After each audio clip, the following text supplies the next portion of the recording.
bibigyan kayo ng regalo para sa inyong lahat. Okay ba yun? Yay! Para sa mga kabataan natin na narito ngayon, meron kayong Jollibee na burger at juice at meron kayong tag-iisang bola! Ayan, di ba? Kahit na paypay tayo dyan, kahit mainit, pero yung magkasama-sama lamang tayo, malaking bagay na po yan. Dahil ibig sabihin, hindi lamang po tayo nag-iisa, kundi marami po tayo na gustong magkita-kita, magkatulungan at magkaisa. Para sa mga kabataan, gusto ko lamang sabihin sa inyo na kayo ay mag-aaral ng mabuti. Nag-aaral pa ba kayo?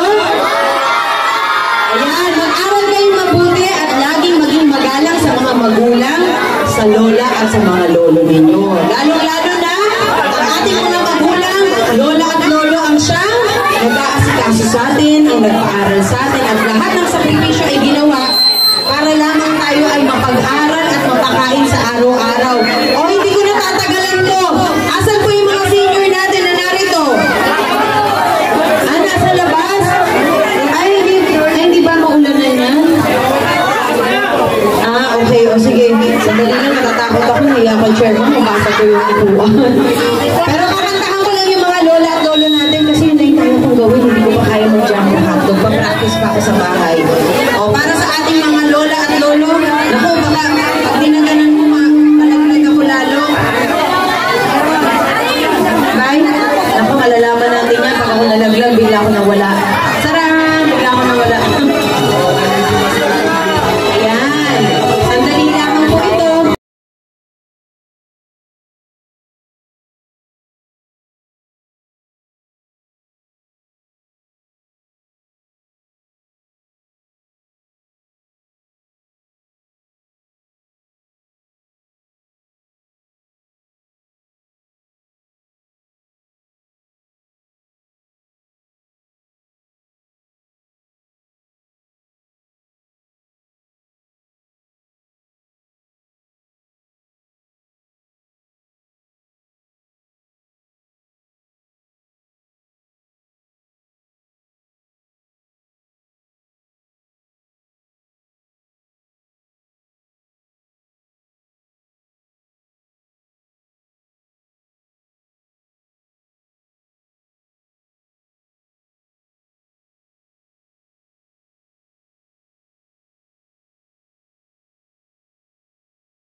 Maraming salamat po sa oras ninyo. Alam ko nahihirapan na kayo, pinapawisan.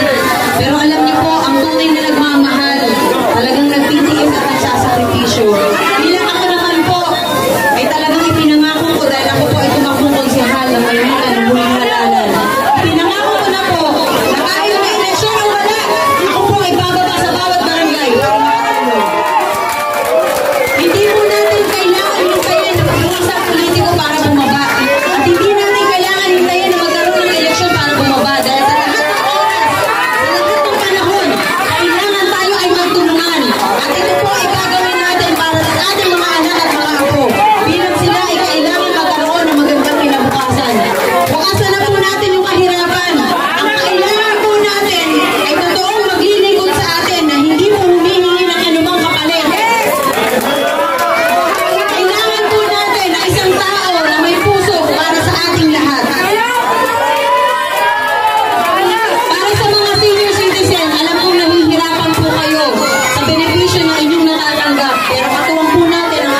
ating lahat.